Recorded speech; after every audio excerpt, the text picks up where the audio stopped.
आज हम chapter number 4 start करने जा रहे हैं। चैप्टर का नाम है क्लाइमेट। ठीक है। Considering the isotherms of Brazil, what is the average range of temperature in Brazil? बताओ, मैप में देखकर बताना हमें।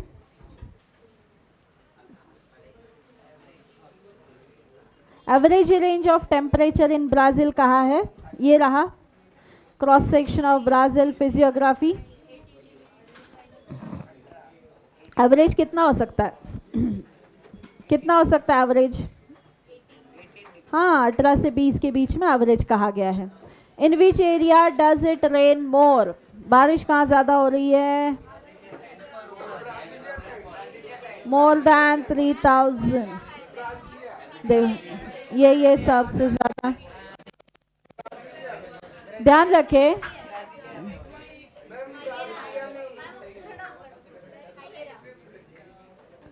हाँ, ये रहा। एम का मतलब होता है मिलीमीटर, और बारिश जो है वो मिलीमीटर में ही इसका यूनिट मेजर की जाती है। ठीक है। आज के समय में भी एक इस तरह का हर गांव में या फिर हर सिटीज़ में इस तरह का एक इंस्ट्रूमेंट नहीं कह सकते, एक ऐसे मेथड है जिससे ये गिना जाता है। जैसे हमारे बिकर्स होते हैं ना, केमिस्ट्री लैब्स में बिकर्स होते हैं, उस तरह के बिकर्स रखे जाते हैं एक ऐसे रीजन पर जहाँ पर बारिश का पानी आसानी से इकट्ठा किया जा सकता है। और उन बिकर्स में जितना पानी इकट्ठा होता है पर डे, कितना पर डे उसको मेजर किया जाता है। जैसे मान लो कि बिकर रख दिया और जहाँ बारिश हो रही है ऐसे पर्टिकुलर रीजन्स में, और पता चला कि आज 10 mm बारिश हुई, इसका मतलब है कि हमारा आज का रेनफॉल हुआ 10 mm। इस तरह से जो है पूरे बारिश के सीज़न का हर दिन का काउंट मेजर करके उस साल का एवरेज रेनफॉल निकाला जाएगा कि एवरेज इस साल कितना रेनफॉल हुआ है। मान लो कि कभी 10, 15, 10, 15, 20 इस तरीके से हर रोज़ रेनफॉल होता है। तो अगर हम पूरे 4 महीने का काउंट करेंगे या पूरे मानसून, रिट्रीटिंग मानसून दोनों मिल के काउंट करेंगे तो 2026 का रिपोर्ट निकलेगा। जैसे मान लो इस साल 12 mm का रेनफॉल हुआ, मान लो, एवरेज बता रही हूँ, है ना। अब वो एग्जैक्ट नहीं, मैं बस अप्रॉक्स जा रही हूँ इसके आसपास। तो 12 mm का रेनफॉल इस साल हुआ है, विच इज़ वेरी लो। इतना बारिश काफ़ी कम है कि ज़्यादा है? कम है ना। 8 mm से क्या होगा? इस साल की नहीं बता रही थी मैं, मेरा मेजरमेंट बता रही है, अप्रॉक्स, है ना। तो इतनी बारिश से तो कुछ होता है नहीं। एवरेज रेनफॉल हमारा जो है ज़्यादा, अब जैसे जो मेघालय है, जहाँ पर मौसीनला मेघालय, वहाँ पर 11,000 mm की बारिश होती है। कितनी? 11,000 mm। आप सोचो, कहाँ 10-15 mm और कहाँ 11,000 mm। It's a huge difference, और इसीलिए उसे सबसे ज़्यादा वेटेस्ट रीजन कहा जाता है ना। साल के लगभग कितने ही महीने बारिश होती रहती है लगातार। इसे इरिगेशन के लिए या फिर और सोर्सेस के लिए यूज़ होता है। इसीलिए तो वहाँ की नदियाँ सूखती नहीं ना, वहाँ पर पेरिनियल रिवर्स है, सूखती नहीं नदियाँ, नदियों में 12 ही महीने पानी बहता ही रहता है। वहीं अगर आप दूसरे रीजन्स में देखोगे या फिर महाराष्ट्र के विदर्भ में देखोगे तो आपको नदियों में पानी नज़र नहीं आएगा, है ना। एक पर्टिकुलर सीज़न के बाद पानी नहीं रहता, सूख जाती है नदियाँ, टेम्परेचर ज़्यादा होता है, सूखा पड़ जाता है जगह में, बिल्कुल एग्रीकल्चर के लिए पानी नहीं रहता है। इस तरीके की सिचुएशंस देखी जाती है। अगला सवाल क्या है देखिए, आगे पूछा है, from which directions are winds flowing towards Brazil? किस दिशा से हवाएं या विंड्स बहती हुई नजर आ रही है आपको? एरोस दिखाए गए हैं आपको, वो विंड के लिए है। एरो दिख रहा है आपको? एरो, हाँ, एरो जिस तरफ से है वो विंड को दिखा रहा है। किस तरफ से? ईस्ट की तरफ से, है ना। What could be the reason behind that? जैसे देखो, इंडिया में भी जब हमारे यहाँ मानसून होता है, मानसून में हमारे यहाँ जो विंड्स चलती है ना, वो साउथ पार्ट से नॉर्थ की तरफ जाती है, यानी कि हमारे सदर्न वेस्टर्न पार्ट की तरफ से ऊपर की तरफ हवाएं बहती है, विंड इस तरफ बहती है। जैसे मानो केरला से कहाँ से हवा बहती है? केरला की तरफ से, अरेबियन सी से हवा जो है ऊपर की तरफ बढ़ती है। लेकिन वही रिट्रीटिंग मॉनसून के समय हवा नॉर्थ की तरफ से नीचे आती है। इसीलिए हमारे यहाँ दो तरह के मॉनसून होते हैं, एक ये मॉनसून है और एक रिट्रीटिंग मॉनसून। दोनों में फर्क है। अभी का जो मॉनसून है वो हवा को ऊपर की तरफ ढकेलता है, इसीलिए हमारे यहाँ सबसे पहले बारिश साउथ में होती है, धीरे धीरे महाराष्ट्र में आती है, और अब जाते जाते वो ऊपर नॉर्थ की जगह पर होती है, जैसे उड़ीसा, बंगाल, दिल्ली, नागपुर, या फिर जितने भी नॉर्थन पार्ट है, मध्य प्रदेश वगैरह, वहाँ बारिश होती है। आई बात समझ में?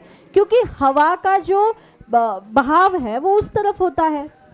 लेकिन जब रिट्रीटिंग मॉनसून होता है ना, जैसे कि सितंबर और अक्टूबर के बीच में जो मॉनसून आता है, वो मॉनसून विंड को नीचे की तरफ ले आता है, यानी कि नॉर्थ से साउथ की तरफ विंड्स बहती है। ये मैं इंडिया के लिए बता रही हूँ, ब्राज़ील के लिए नहीं, ये बुक में लिखा हुआ नहीं है। उस तरफ जो हवा बहती है वो हमारे लिए रिट्रीटिंग मॉनसून ले आती है, ठीक है। तो इस प्रकार के हमारे यहाँ दो तरह के नहीं कह सकते, लेकिन मॉनसून के दो टाइप्स आ गए हैं। हमारे ये अगला क्वेश्चन है, what could be the reason behind that. तो इसका रीज़न क्या है वो आपको बताना, जो हम चैप्टर में पढ़ेंगे आगे। What could be the obstruction in the way of this winds. The great escarpment इसका जो है ऑब्स्ट्रक्शन है। What type of rainfall will occur because of this winds.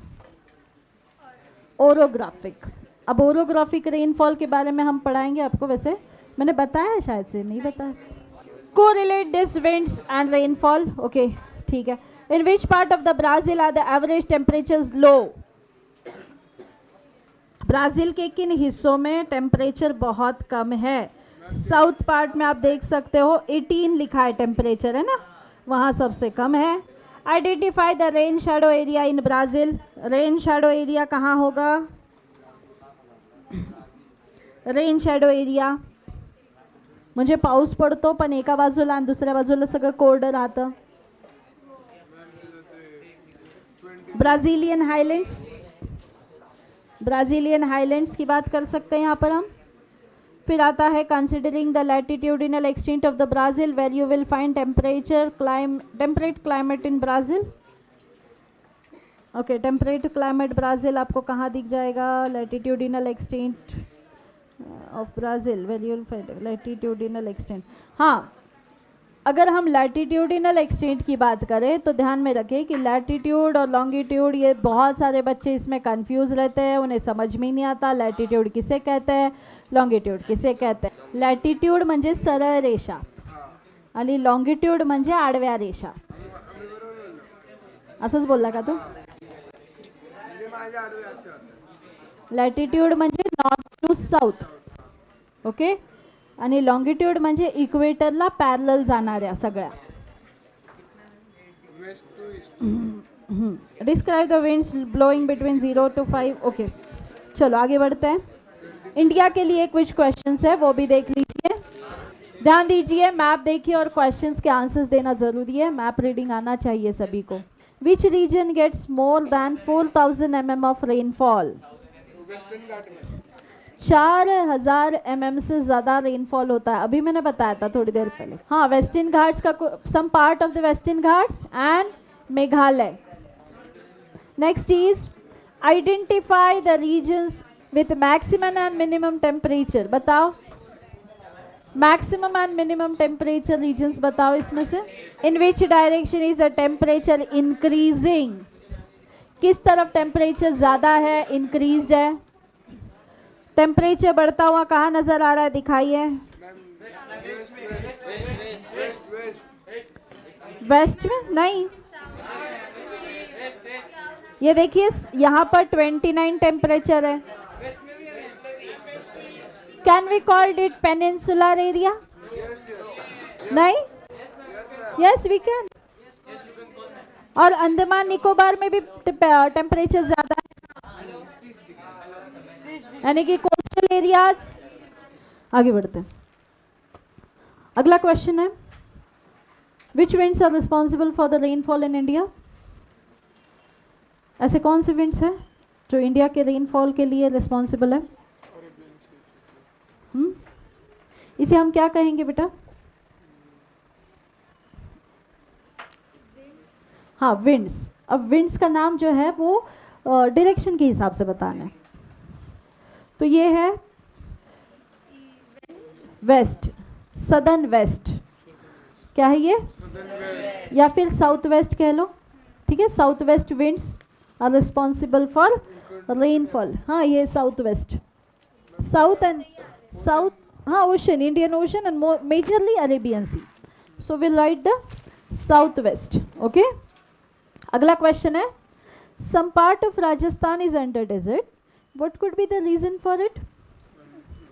देखो रेनफॉल कम होता है, रेनफॉल कम होने के कारण ज़्यादातर एरिया कैसा है, सैंड से घिरा हुआ है ना।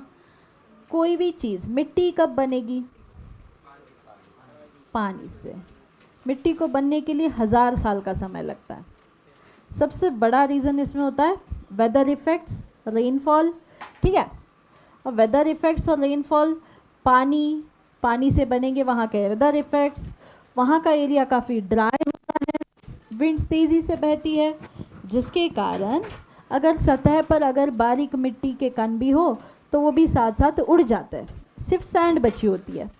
और कोई ऐसा हम कह सकते हैं कि ऐसी कोई चीज़ नहीं है जो कि विंड्स को रोककर, क्लाउड्स को रोककर ज़्यादा बारिश करा सके, जिसके कारण ज़्यादातर जो क्लाउड्स होते हैं वो सीधा आगे सरक जाते हैं और उस पर्टिकुलर रीजन में बारिश नहीं होती, सॉइल क्रिएशन नहीं होता, जिसके कारण सॉइल नहीं है तो पेड़ पौधे नहीं है, पेड़ पौधे नहीं है तो ज़्यादा और बारिश के लिए रीजंस नहीं क्रिएट होते, कोस्टल एरिया भी नहीं है, ठीक है।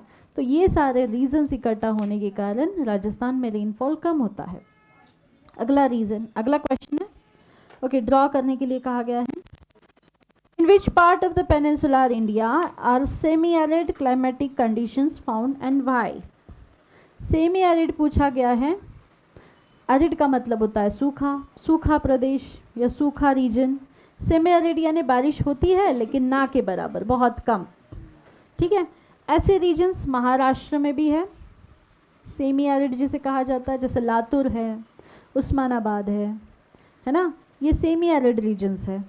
फिर इसके बाद राजस्थान है, हाँ गुजरात का कच्छ भुज का एरिया है, और एक दो ऐसे रीजन्स हैं जहाँ पर बारिश कम होती है और इसे सेमी एरिड रीजन्स कहा जाता है। आपके सामने रेनफॉल ग्राफ दिया गया है, यहाँ पर आपको जो ग्राफ दिया है उसे कहा जाता है बार ग्राफ। क्या कहते हैं इसे, बार ग्राफ। एग्ज़ाम में आपको दो तरह के ग्राफ पूछे जाएंगे, एक जॉइंट बार ग्राफ या तो बार ग्राफ। बहुत बहुत कम, लेकिन अगर आया तो पाई चार्ट आएगा, लेकिन आता नहीं है, अभी तक के एग्ज़ाम्स में कभी नहीं पूछा गया। आया तो कभी कभार आएगा अगर फॉर अ चेंज, लेकिन नहीं पूछते ज़्यादातर, they are most focus on the bar graph. अगर जॉइंट बार ग्राफ बोला है तो एक के साथ एक जोड़ कर आता है, वो मैं आपको ग्राफ जैसे बनाते हैं उस समय सिखाऊंगी। आपके सामने अभी जो है इसमें एक और दिया गया है, उसे कहा जाता है, देखो ये जो दिख रहा है ऊपर की तरफ बना हुआ लाइन डॉट है ना, वो भी एक ग्राफिकल पैटर्न है, और इस तरह से ये जो है ये बार ग्राफ है, ठीक है। यहाँ आपको दो अलग अलग कमोडिटीज़ का ग्राफ है, इसीलिए दो अलग चीज़ें यूज़ की गई है। कमोडिटी यानी टाइप्स अलग चीज़ें हैं, एक टेम्परेचर एक कमोडिटी है और दूसरा है रेनफॉल। आई बात समझ में, एक अलग कमोडिटी क्या है, टेम्परेचर, और दूसरा है रेनफॉल। अब हम अगर मनौस की बात करेंगे जो कि ब्राज़ील में है, तो यहाँ आपको दिखेगा कि हमें रेनफॉल के लिए जो है, टेम्परेचर के लिए, देखो अब टेम्परेचर दो तरह के हो गए, एक होगा मैक्सिमम टेम्परेचर, एक होगा मिनिमम टेम्परेचर। और क्योंकि रेनफॉल के लिए हम ग्राफ यूज़ कर रहे हैं तो वहाँ आपके मेजरमेंट्स आ जाएंगे, 10 mm, 20 mm, 30 mm जो भी है, फिर आप 5 के स्केल में ले लो या 10 के स्केल में ले लो। अब यहाँ पर दो तरीके से रिप्रेजेंट किया है, एक पिंक जो कलर से रिप्रेजेंट करता है वो मैक्सिमम टेम्परेचर बताया है, और ब्लू लाइन से रिप्रेजेंट किया है वो मिनिमम टेम्परेचर बताया है, ठीक है। मनौस की अगर हम बात करेंगे तो आपको मिनिमम टेम्परेचर, देखो जे के लिए पहला रीडिंग पढ़ते हैं, जे के लिए आपका जो पहले ये है क्या कहा जाता है इसे, रेनफॉल है ना, तो हाँ ये रहा टेम्परेचर एंड रेनफॉल। तो यहाँ रेनफॉल के लिए 15 से 20 के बीच में कुछ है ना, दिख रहा है 15 से 20 के बीच में, ठीक है। तो ये जे के लिए है। इसके लिए मिनिमम टेम्परेचर क्या होगा, मिनिमम जो कि ब्लू लाइन से रिप्रेजेंट किया है, विच इज़ बिटवीन 20 to 25। तो ये 23 के आसपास नज़र आता है क्योंकि ये 25 के थोड़ा सा नज़दीक है, तो हम 22 से ऊपर जाएंगे। और इसका मैक्सिमम टेम्परेचर लगभग है 31। am I right? इसी तरह आप सारे रीडिंग्स पढ़ सकते हो। पोर्टो एलेग्रे, रियो दे जेनेरो, बेलेम और मनाउस 4 यहाँ पर दिए गए हैं। इसके ऊपर कुछ क्वेश्चंस है। पहला क्वेश्चन है, in which month is the highest temperature found in all the 4 cities. ऐसा कौन सा मंथ है? J for January, F for February, पहले सब इनिशियल्स दिए गए हैं। सबसे ज़्यादा टेम्परेचर कब रहा है? सबसे पहले तो हम ये देखेंगे कि मैक्सिमम टेम्परेचर पिंक लाइन से रिप्रेजेंट होता है। सबसे पहले मनाउस के पास जाते हैं। मनाउस में अगस्त में सबसे ज़्यादा टेम्परेचर रहा है जो कि लगभग 33 के आसपास है। वहाँ लिख लेने का पेंसिल से, ठीक है। अब हम जाएंगे बेलेम में। बेलेम में सबसे ज़्यादा टेम्परेचर लगभग मेंटेन एक जैसा टेम्परेचर रहा है जून से लेकर दिसंबर तक। और दिसंबर का लगभग टेम्परेचर या जून से लेकर दिसंबर जो रहा है हाईएस्ट, वो कितना है? 32 तक के आसपास है ना। तो बेलेम का लिखेंगे 32। अब आ जाता है पोर्टो एलेग्रे में। पोर्टो एलेग्रे में सबसे ज़्यादा टेम्परेचर रहा है जनवरी और फरवरी में, जो कि है 30। अब आते हैं रियो दी जेनेरो। रियो दी जेनेरो में सबसे ज़्यादा टेम्परेचर रहा है फरवरी में, जो कि 30 है। सबको समझ में आया कैसे पढ़ना है? Everyone clear? आगे बढ़ेंगे। इन विच मंथ, तो कौन से मंथ है सबने लिख लिया।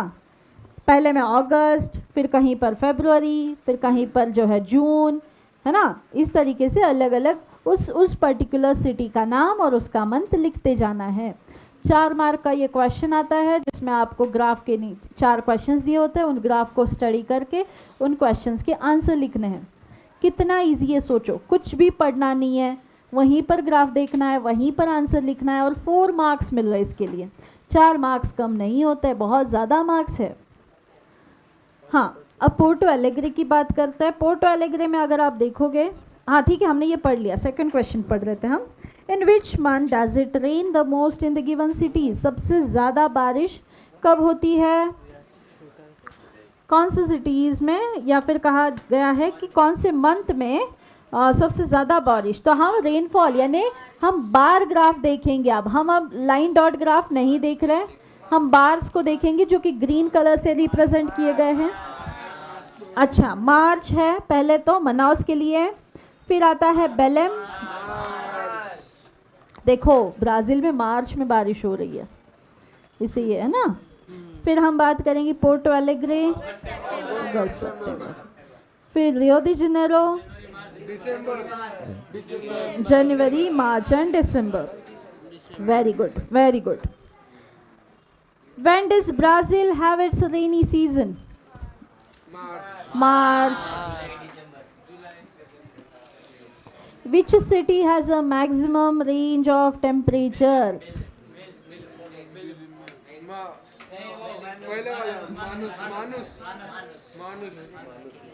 What type of climate will be found in Rio de Janeiro? Brazil का ज्योग्राफिकल एक्सप्लेनेशन अगले लेक्चर में पढ़ेंगे।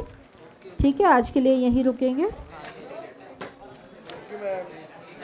See you in the next lecture. Bye.